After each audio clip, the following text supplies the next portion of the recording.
Petite visite Tropique Marché, on y va? Alors on a le rayon jus, avec les sirops, tout ce qui suit. On a des ignames blanc, igname France, igname jaune, avocat, patates douces, des cives, persil, bananes, christophine, riz, haricots, la pâtisserie, le poisson, le lambi, attention, et les boudins, les acras. On va parler un peu des épices, boudin, sauce chien, graines à roussir, colombo, pâte à colombo, sauce colombo et tous nos fameux piments aussi, des vrais piments.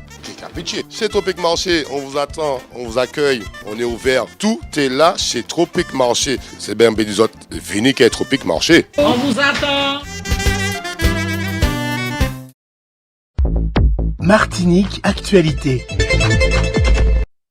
Depuis hier et jusqu'à ce soir, vendredi 16, se déroule sur le parking du stade de Dillon un salon consacré au métier de l'automobile. C'est le premier du genre et il connaît un certain succès. Si le personnel qui assure les accouchements à l'hôpital de Trinité craint à ce point que soit supprimé ce service, c'est sans doute parce qu'il a conscience que le nombre d'accouchements réalisés ne justifie pas forcément son maintien. On sait qu'en ce moment, pour cause de travaux et de manque d'anesthésistes, les femmes qui avaient prévu d'accoucher à l'hôpital de Trinité sont dirigées ailleurs, notamment à la maison de la mère, de la femme et de l'enfant. La collectivité territoriale de Martinique est l'une des 8 collectivités retenues dans le cadre de l'appel à projet Territoire intelligent et durable pour sa démarche de Smart Island. Se rendre d'un point à un autre de notre petite île n'est pas toujours chose aisée à cause des embouteillages ou de problèmes de transports en commun notamment. Or, la mobilité est un des enjeux majeurs du développement.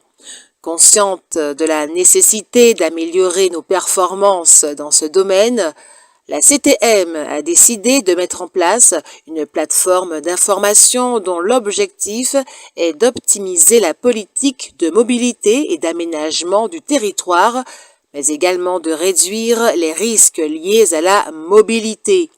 Ce projet, qui porte le nom de Smart Island, est l'un des 8 projets retenus dans le cadre de l'appel national Territoires intelligents et durables, adressé aux collectivités. La nouvelle plateforme regroupera l'ensemble des données liées à la mobilité, aussi bien les données économiques et géographiques que des données d'ordre pratique, comme l'état des routes, les conditions météorologiques, la qualité de l'air ou encore des informations sur le trafic. La mutualisation des informations facilitera en effet la mise en œuvre de nouveaux outils d'aide à la décision afin d'optimiser les réseaux de transport en commun. De nouveaux services prenant en compte les contraintes du territoire et les besoins des usagers seront proposés. Les solutions innovantes et propres, transport à la demande, covoiturage, autopartage, etc., seront privilégiées. Une application et un portail seront ouverts au grand public.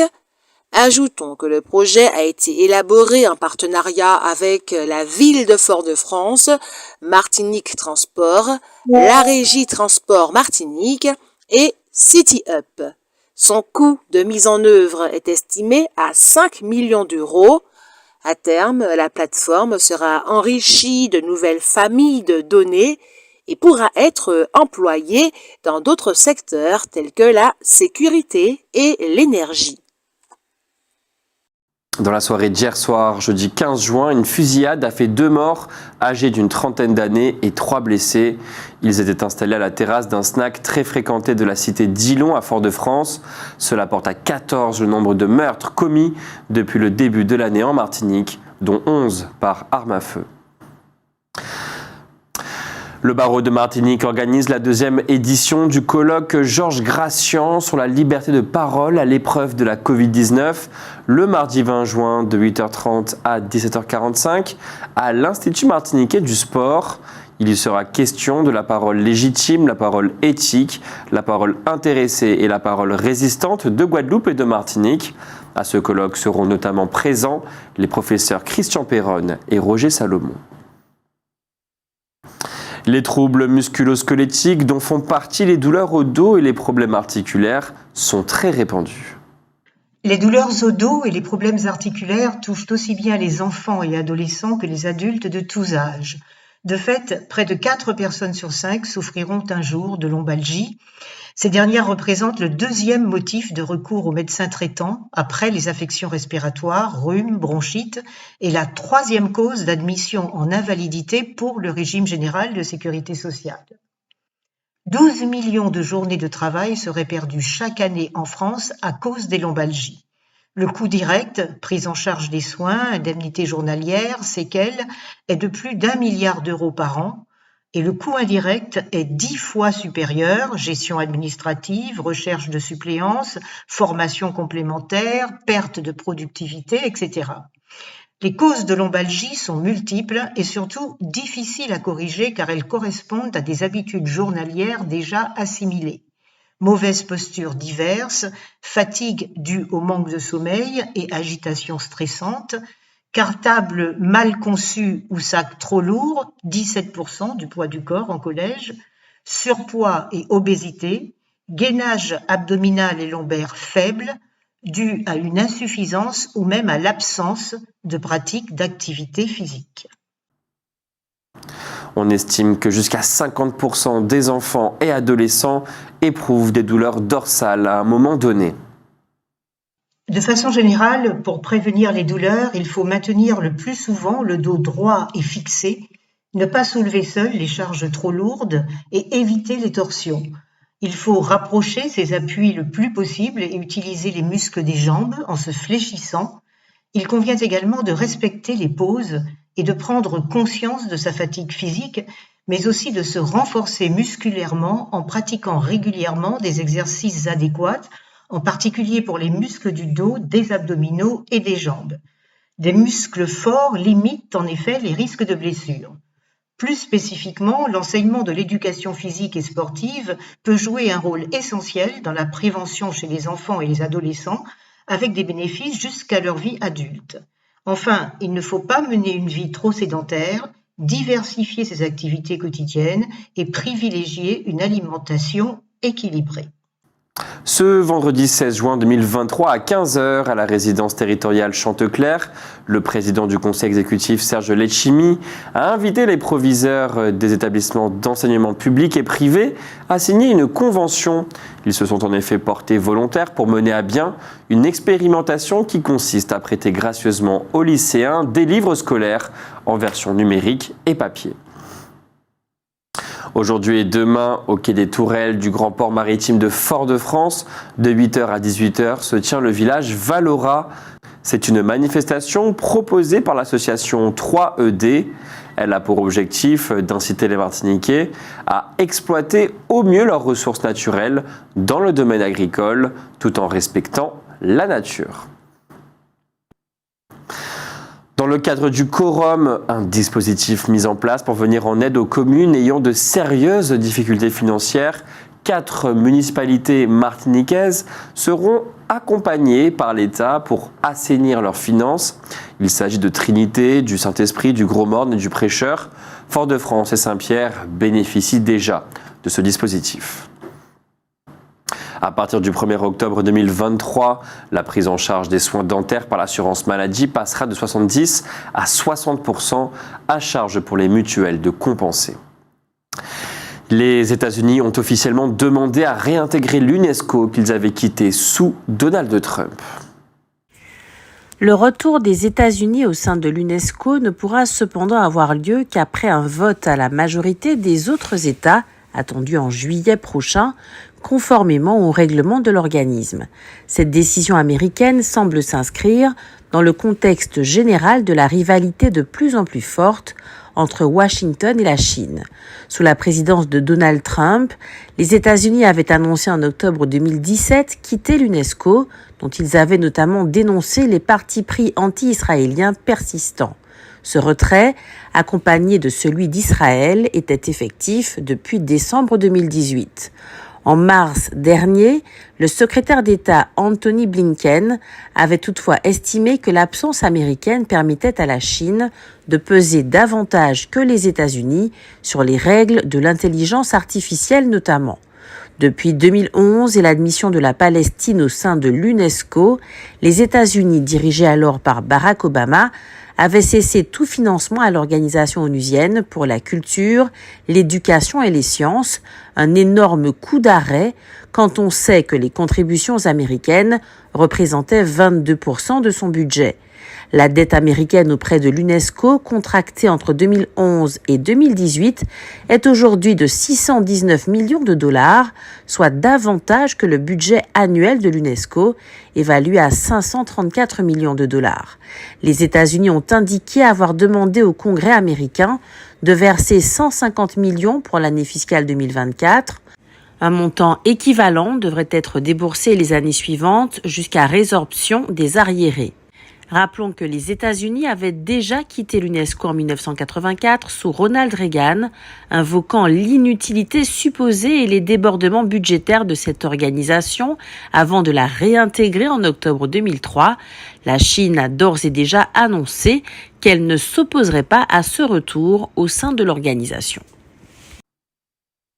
La fourgonnette qui a percuté mortellement 2 femmes au François vendredi dernier était conduite par une femme de 44 ans, mère de 7 enfants et marchande de poissons au marché du Lamentin.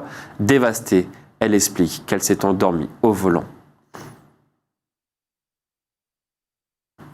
Depuis quelques années, l'administration française a beaucoup progressé en termes de dématérialisation et de simplification des démarches administratives. Voilà ce qui se passe dans ce domaine au Morne Rouge. Avec le déploiement des connexions Internet et l'informatisation, des canaux de communication numérique se mettent en place entre l'État et les citoyens pour faciliter les échanges. Une mutation numérique de l'administration est en cours et la ville du Morne Rouge veut relever ce défi en accompagnant ses administrés dans ce changement à travers l'implantation d'une maison France Service sur son territoire. Avec ses 4848 habitants, à l'instar des villes françaises, le Morne Rouge subit le vieillissement de sa population. Le territoire reste bien couvert en matière de télécommunications, alors que la fracture numérique tend à se réduire sur la commune au fil du temps. L'électronisme, c'est-à-dire le manque de connaissances nécessaires à l'utilisation des ressources électroniques, persiste. Des disparités demeurent en fonction du niveau de vie, de l'âge, du niveau scolaire, illettrisme. Il existe encore des foyers non connectés, dépourvus d'accès et ou d'équipements Internet. Pour faire face à cette évolution numérique, ces usagers non connectés se dirigent vers les cyberbases, le CCAS, le service d'état civil, pour effectuer certaines formalités. Dès lors, la ville a entrepris de faciliter les démarches de ses administrés. La France Service répond parfaitement à cette problématique en lien direct avec les opérateurs partenaires. Elle articule ainsi la présence humaine indispensable aux usagers et les outils numériques qui contribuent à abolir les distances. Dimanche, c'est la fête des pères, l'occasion de se demander si les pères martiniquais d'aujourd'hui sont différents de ceux de l'Hexagone, mais aussi des papas martiniquais d'hier. Désormais, lorsqu'un film passe dans une salle de cinéma située dans les Outre-mer, comme Madjana par exemple, celle-ci devra verser au maximum 35% de la recette au distributeur qui lui a loué le film.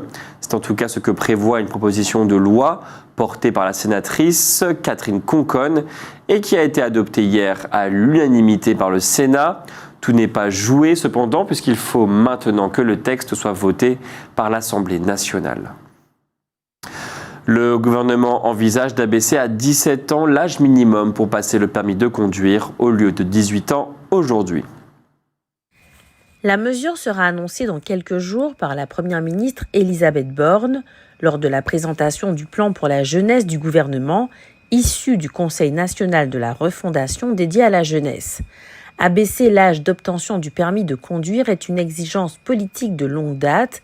Il y a 3 semaines déjà, les Républicains ont déposé une proposition de loi pour abaisser la limite d'âge à 16 ans. Dès 2019, une députée de la majorité avait déposé sur le bureau d'Édouard Philippe, alors Premier ministre, un rapport qui préconisait une réforme du permis de conduire. Si la France s'engage dans cette voie, elle élargira la liste des pays autorisant des mineurs à conduire seuls.